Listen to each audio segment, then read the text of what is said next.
is strange. No matter how many times the price of Bitcoin dumps, people are always shocked. But I've been telling you guys all week to hold your horses. Today, we're going to look at why the price of Bitcoin dropped and whether or not you need to keep your moon boots on the shelf. Let's get it.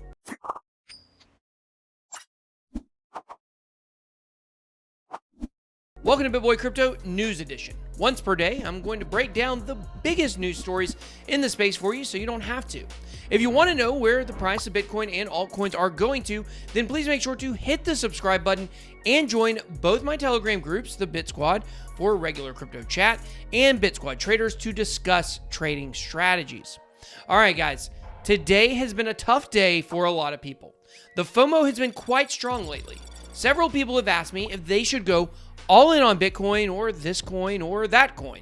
This is the time when people start doing stupid things like taking out loans to buy crypto. So I'm going to show you my strategy and how I was able to jump out of the market so I didn't get hurt at all by this dump.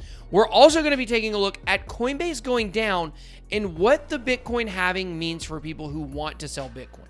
All right, let's jump in the markets. So some of you guys may have gotten absolutely wrecked the last day, but I want to show you guys why I did not get wrecked. That's not to gloat, that's to tell you that you can do this too. So I use the FOMO Trender Indicator. I swear by this thing, it over long time frames, it works like a champ. So I was in a long last night. I actually closed out before I went to bed because I just didn't feel very great about it. So I woke up, I was not in any positions, and I looked and we were down a little bit. Now, if I didn't have my FOMO Trender Indicator here to show me that we have now entered into a sell zone, then what I would have done is I would have looked at this and said, man, we've been going up, up, up. We've dipped down. It makes sense that it's going to pop right back up, and I would have jumped in along. But because of FOMO Trender, it showed me that we were in a sell. So the question is, did I want to short the market or did I just want to sit out with no position? Now, as you guys see this candle over here, would have been awesome if I would have shorted, and it would make me look really smart if I would have came in here and I would have told you, hey guys, I shorted the market today. Look at this. We're doing so great, but we crashed and I made all this money. But no, I did not. Why did I not jump into a short? Yes, I could have made some money, obviously, but I didn't. When you look at the day chart here and you look, we are still in a buy trend. We have been in a buy trend since April 1st. We have been in a buy trend. Now, when you look over here at this action right here, we have dipped down. We've wicked down lower than the buy zone support line here, if you will. This is an aggregate line, takes a lot of stuff into consideration. It's not just one, it's not like MACD or RSI or anything like that. It's an aggregate of many different things. So I'm just going to call it the buy indicator line here.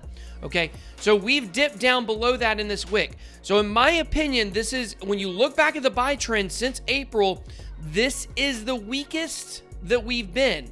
And this is the first time, if you look up here real close, you can see in the background, oops, no, I didn't want to do that. You can look in the background of this candle and you can see a little red shade right there showing that we could be heading into a sell zone. But we're not there yet. You don't want to trade against the market. So when I'm in the daily chart, when I am seeing this buy indicator line right here, okay? When we're in this buy zone, I'm longing the market, okay?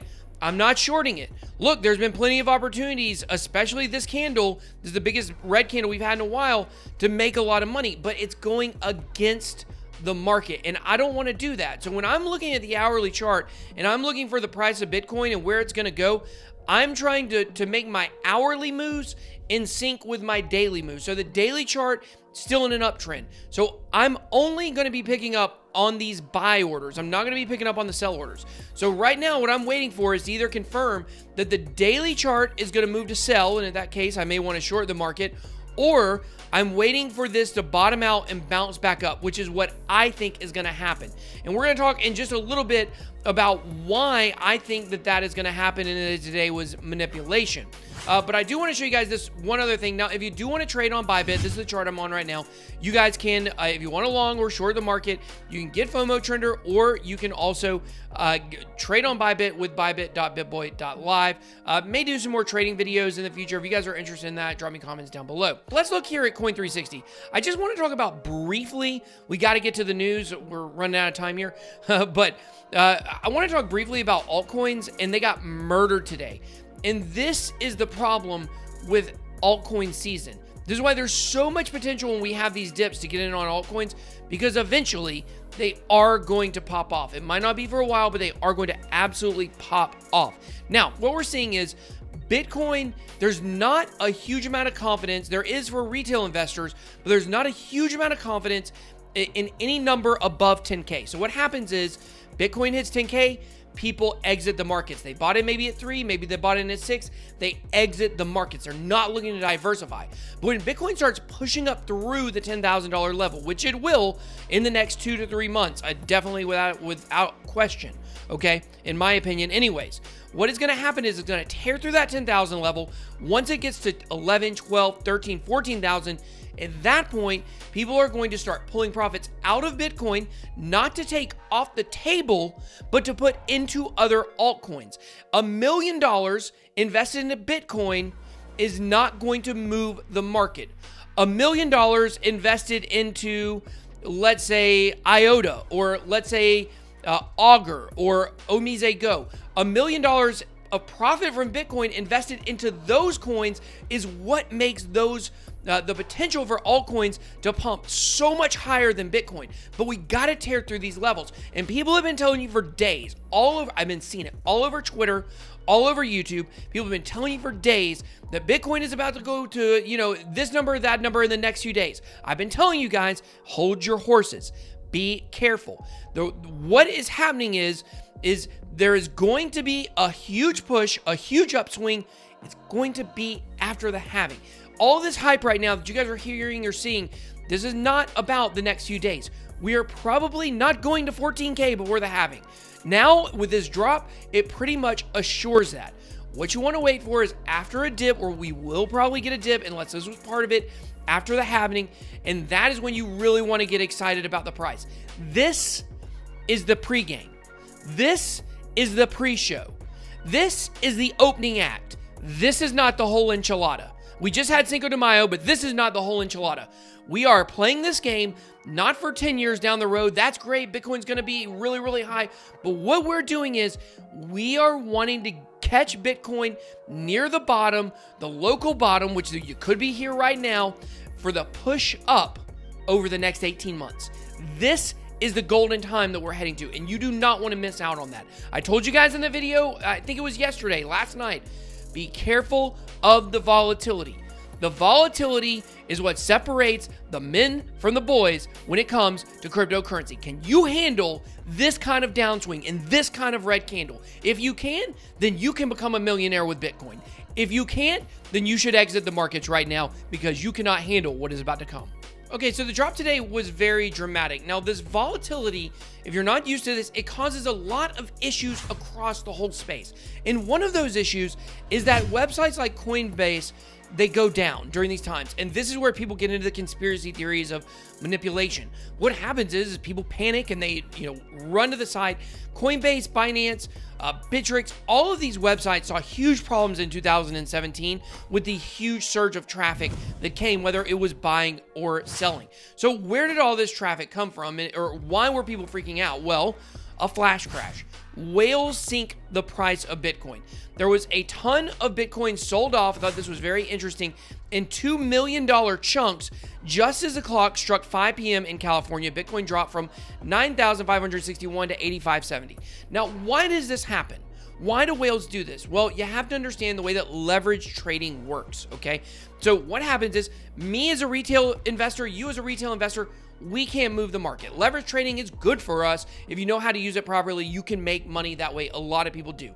However, whales use it in a very negative way. So what they will do is they will take their huge chunk of Bitcoin, they will have a leverage trade okay? They will have a leverage trade for the market to go down, and then they will sell their Bitcoin. And what that does, that pushes the market down. So their Bitcoin is losing value, but they're making money on the other side as they shorted the market. So that is why they're doing that. That is what caused what what is known as the Bart Simpson pattern. If you don't know what that is when the price drops and then comes right back up. I don't see an example of it right here. But if right here we were to go over a little bit and then shoot right back up, then that would be called a Bart pattern. It also works the other way where the price will pump, move to the right, and then go down. Kind of like Bart's head. This would be an inverse Bart if we go back up, just so you guys know if you haven't heard of that lingo. What the whales are doing during this time when they're able to push the market down like this is not only are they making money from the leverage trading, but they're actually able to accumulate more when they go down to the bottom. So it's kind of like they're getting this never-ending supply of Bitcoin. But eventually, hopefully, this will change. Now, it could be changing right now to some extent. Bitcoin halving means miners will no longer be biggest sellers of BTC. Now, you may not know this, but most of the whales, it's like 1/3 of all large Bitcoin holdings are miners. So once we get the halving and the amount of blocks per, rewards per block drops down, miners will no longer be the biggest sellers of BTC. Guess who it's going to be? It's going to be crypto exchanges selling Bitcoin. It's going to be Coinbase. It's going to be Binance. It's going to be all of those sites. Probably not Cash App. It's not an exchange. Crypto.com. And guess what?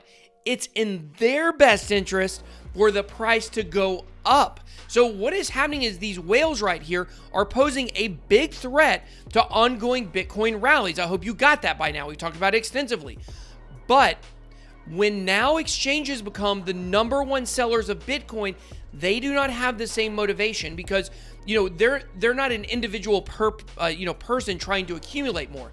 Exchanges make money when people trade. So what they want the price going up. They want new people coming into the space. That means more people trading. That means more money for them to put in their pockets. And this right here could be finally the way we see the end of that manipulation volatility in crypto to the downside. Now, the exchanges might have much more incentive to push the price up, which, hey, that's great for me. That's great for you. That's not great for people that are not invested in Bitcoin or cryptocurrency at all. But I would love that, and you might as well if you have cryptocurrency at this point. But now it's your turn. Were you prepared for this drop, or did it come out of nowhere? Let me know down below in the comments. I hope you enjoyed this video. If you did, then please make sure to smash the like button and hit subscribe to become a member of the Bit Squad, the fastest growing community in crypto. Thank you so much for watching. Have a blessed day. BitBoy out.